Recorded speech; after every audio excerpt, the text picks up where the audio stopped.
Welcome back to my YouTube channel. आज मेरे पास जो बोर्ड आया है वो एचपी का है। नो डिस्प्ले का इशू बताया गया है। इसका पार्ट नंबर देख लेते हैं, LA-Z073P। नो डिस्प्ले का इशू है। अब नो डिस्प्ले का इशू है तो हमें चेक करने की ज़रूरत नहीं है शॉर्टिंग की। शॉर्टिंग का प्रोसेस जब चेक करते हैं जब हम बोर्ड हमारा नो पावर का इशू रहता है। अभी हमारा बोर्ड ऑन है, रनिंग कंडीशन में है, रैम लगी हुई है, इसलिए यहाँ पर आपको मैं शॉर्टिंग के प्रोसेस को नहीं बताऊंगा। तो चलिए पहले बोर्ड का स्टेटस चेक कर लेते हैं और उसके बाद देखेंगे कि कौन कौन सी सप्लाइयाँ हमारी मदरबोर्ड पे बन रही हैं और कौन सी नहीं। तो चलिए मैं बोर्ड को एक बार ऑन करता हूँ और अपना जो यहाँ पर इससे मैं डिस्प्ले देखता हूँ इसको भी मैं कनेक्ट कर लेता हूँ, जिससे कि आपको डिस्प्ले देखने में आसानी रहे। चलिए डीसी को कनेक्ट कर लेता हूँ एक बार। मैंने यहाँ पे प्लग कर दिया है डीसी को और मेरी डीसी की तरफ मार्क करते रहिएगा। बोर्ड को मैं ऑन करता हूँ। डीसी ऑन कर दिया है मैंने, बोर्ड को ट्रिगर किया, बोर्ड ऑन हुआ और 0 2 2 6 1 6 पे ये जाकर स्टेबल थोड़ा सा और बड़ा अप एंड डाउन हुआ, लेकिन यहाँ पर डिस्प्ले के मार्क करते रहिएगा क्या डिस्प्ले आता है। डिस्प्ले नहीं आ रहा है, रैम लगी हुई है, देख सकते हैं अभी डिस्प्ले नहीं आ रहा है। ठीक है, मैं एक बार पावर ऑफ कर देता हूँ। एक बार हम विदाउट रैम भी देखेंगे कि विदाउट रैम हमारी क्या स्टेटस है। एक बार चेक कर लेते हैं। मैंने रैम को रिमूव किया और यहाँ पर बोर्ड को फिर से ऑन कर रहा हूँ। बोर्ड मेरा ऑन हो चुका है। स्टेटस आपका लगभग सेम ही है।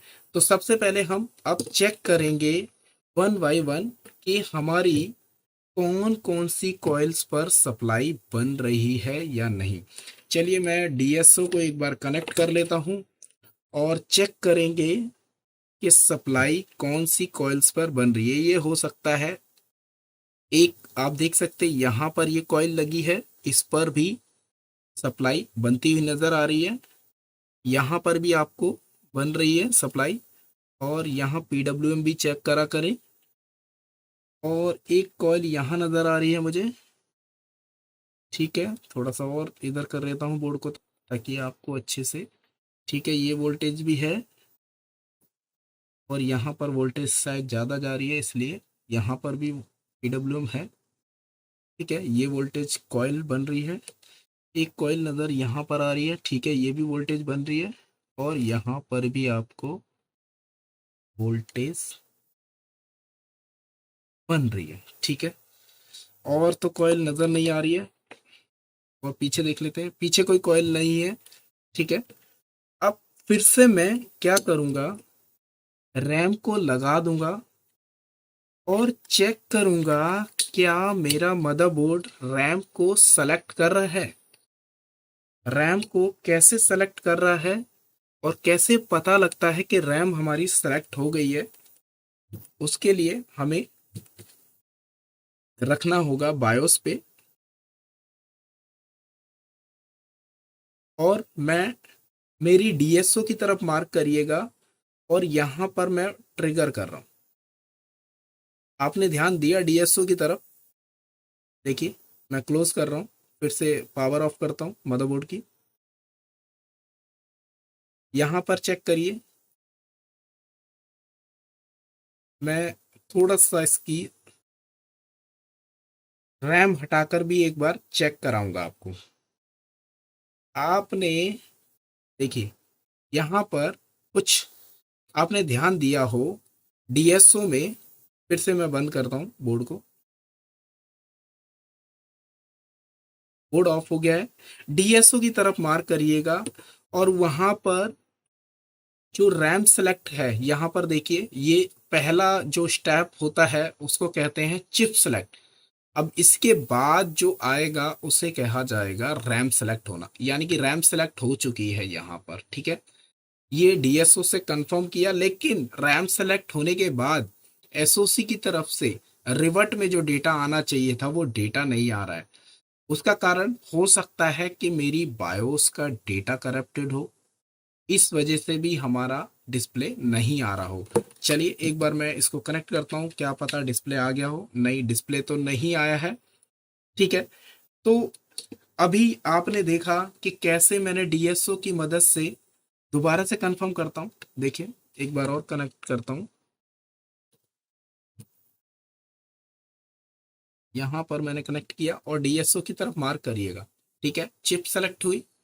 इसके तुरंत आपको क्या होता है, सेकंड स्टेप में जो डेटा वेरिएशन करता है डीएसओ पे, वहां पे आप ये देखिए, इसको कहा जाता है, ये जो डेटा वेरिएशन हो रहा है इसमें, इस डेटा को कहा जाता है रैम सेलेक्ट होना। रैम सेलेक्ट जैसे ही हो जाएगी, सीपीयू कंफर्मेशन दे देगा रैम सेलेक्ट हो गई है, उसके बाद में रिवर्ट में डेटा आना चाहिए था, जो कि आपका डेटा नहीं आ रहा है, जिसके कारण से डिस्प्ले नहीं आ रहा है। चलिए, मुझे लग चुका है पता कि इसका बायोस करप्टेड हो चुका है। चलिए एक बार क्या करते हैं, बायोस को रीप्रोग्राम करते हैं और फिर उसके बाद चेक करेंगे क्या हमारा डिस्प्ले आया है या नहीं। मैं बायोस को उतार लेता हूं।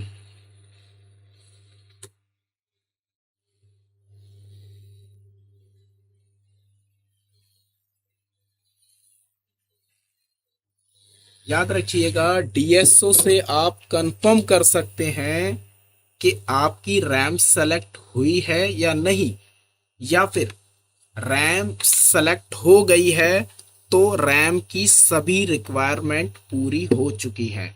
ठीक है, यहां पर इसको ले लिया मैंने, एक बार इसका बैकअप ले लेंगे, बैकअप जरूरी लेना है। बायोस चिप मैंने प्रोग्राम में लगा दी है और चलिए अब इसको एक बार प्रोग्राम करके देखते हैं। सॉफ्टवेयर को ओपन हो कर रहा हूं।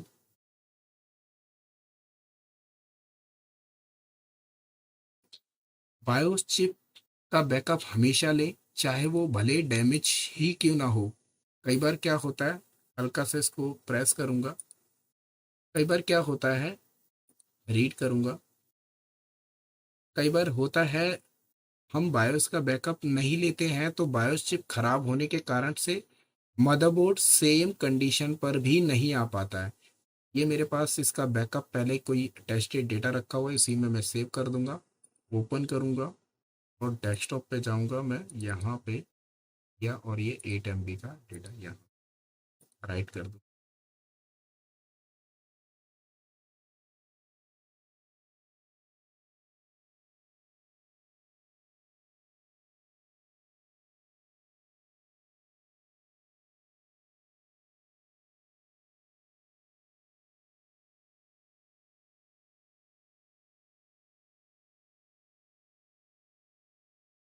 स्टार्ट हो गया है राइटिंग प्रोसेस, फिर ऑटो इरेज हो गया है।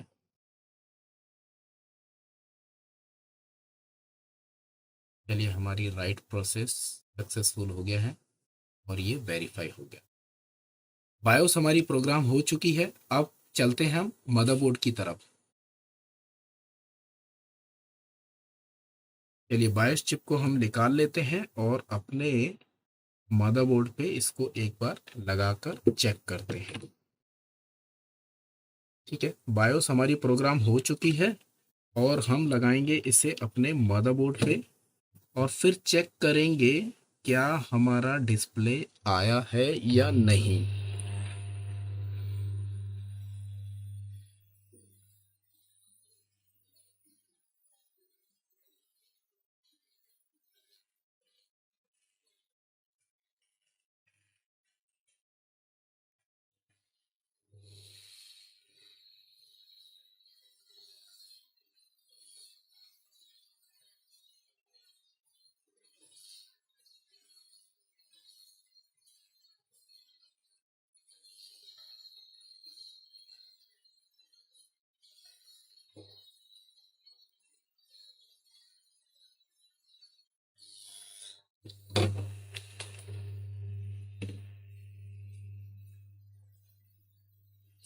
चिप लग चुकी है।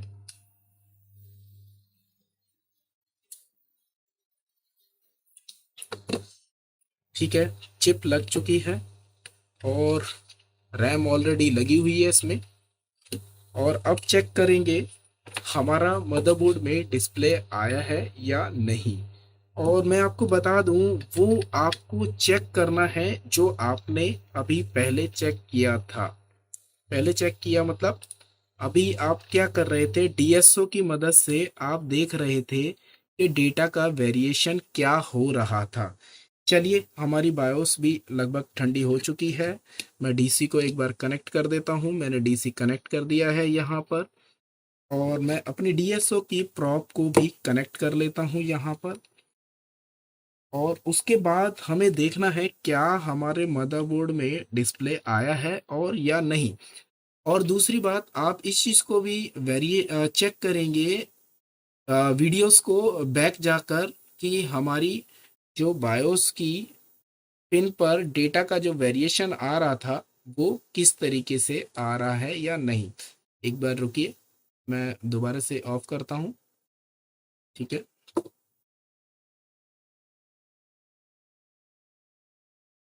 चलिए एक बार चेक कर लेते हैं डीएसओ की पिन को मार्क करके। बोर्ड को ऑन करूंगा, डेटा को चेक करिए और यहाँ पर देखते हैं पहले का डेटा और अब के डेटा में देखिए वेरिएशन हुआ। और यहाँ पर देखिए कंटिन्यूअस, मतलब एसओसी भी रिवर्ट में अपना रिस्पॉन्स कर रही है देखिए। जबकि पहले क्या हो रहा था, रैम सेलेक्ट होने के बाद, यानी कि कम से कम आप जब चेक करेंगे तो देखिए यहाँ पर मार्क करिएगा। और अभी जो माउस लगा हुआ है वहां पर भी मार्क करिएगा। देखिए, आपने देखा यहाँ पे एलईडी अभी ग्लो हुई, दोबारा से अभी रिस्टार्ट रिस्टार्ट हो रहा है। यहाँ पर देखिए डीएसओ की तरफ मार्क करते रहेगा, डेटा का जो वेरिएशन है वो कम से कम डीएस देखिए डिस्प्ले आ चुका है मेरा। मैं एक बार ऑफ करूंगा, ऑफ कर दिया। अब चेक करिएगा डीएसओ की तरफ। जबकि पहले क्या हो रहा था, डेटा आकर एक बार आ रहा था, दूसरी बार आ रहा था, तीसरी बार जब डेटा आता है वो डेटा वापस रिवर्ट नहीं आ रहा था। तो ऐसे आप डीएसओ से पता कर सकते हैं कि आपकी बायोस का डेटा करप्टेड है या आपकी बायोस सही है या नहीं। और आप एक पिन से ही कंफर्मेशन ले सकते हैं कि रैम की सभी रिक्वायरमेंट आपकी पूरी हो चुकी है। और डिटेल में अगर आपको जानना है कि डीएसओ की मदद से कैसे आप पता कर लेते हैं एक ही पिन से कि आपका डिस्प्ले आ चुका है या फिर आपकी सारी रिक्वायरमेंट हो चुकी है, तो वो हमारी ऑनलाइन क्लासेस में आप ऑनलाइन क्लास ज्वाइन करके सीख सकते हैं। मैं दोबारा से चेक करा देता हूँ विदाउट रैम क्या वेरिएशन होता है, ताकि आपको पता चल सके। देखिए, मैं रैम को रिमूव कर दे रहा हूँ। यहाँ पे मैंने रैम निकाल दी है। और अब देखिए इसका बिहेव, बायोस का बिहेव आप चेक करिएगा। याद रखिएगा बायोस का बिहेव बहुत जरूरी है नो डिस्प्ले के केसेस में। आपने ध्यान दिया, दोबारा से मैं ऑफ करता हूँ। देखिए,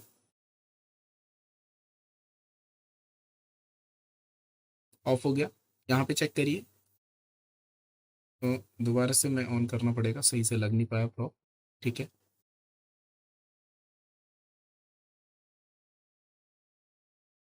ये ये देखिए, मतलब एक बार वेरिएशन हुआ इसका मतलब ये है कि आपका चिप सेलेक्ट हो रहा है। अब आपकी रैम सेलेक्ट होगी उसका कंफर्मेशन देखिए मैं कैसे कर लेता हूं। एक ही पिन की बायोस की एक नंबर पिन पे आपको रखना है और मैं यहीं से इसी से कंफर्मेशन ले लूंगा कि मेरी रैम सेलेक्ट हो चुकी है। और रैम सेलेक्ट के साथ ही साथ मेरी सभी रिक्वायरमेंट रैम की हो चुकी हैं। मैंने ऑन किया मदरबोर्ड को और यहाँ पर देखिए, ये देखिए यहाँ पर रैम सेलेक्ट भी हुई और आपकी चिप सेलेक्ट भी हुई। 1 2 3, 3 के बाद डेटा जैसे ही वेरिएशन हुआ उसके बाद आपका डिस्प्ले आ जाता है। यानी कि कम से कम डीएसओ से अगर आप चेक करोगे तो 3 टाइम आपका डेटा का वेरिएशन होना चाहिए। फर्स्ट टाइम आपकी चिप सेलेक्ट हुई, सेकंड टाइम आपकी रैम सेलेक्ट हुई, थर्ड टाइम में रैम सेलेक्ट हुई, उसका कंफर्मेशन सीपीयू देता है बायोस चिप को, और बायोस चिप रीड करके और आगे का प्रोसेस करती है, जिसके कारण से आपके मदरबोर्ड पे डिस्प्ले आता है। अगर ये मेरी वीडियोस आपको पसंद आई है तो लाइक करें, शेयर करें, कमेंट ज़रूर करें। मैं काफ़ी देख रहा हूँ लोग कमेंट करना भूल जाते हैं, शायद मेरी वीडियोस लोगों को अच्छी नहीं लगती है। आज का केस स्टडी यही क्लोज करते हैं। Thank you.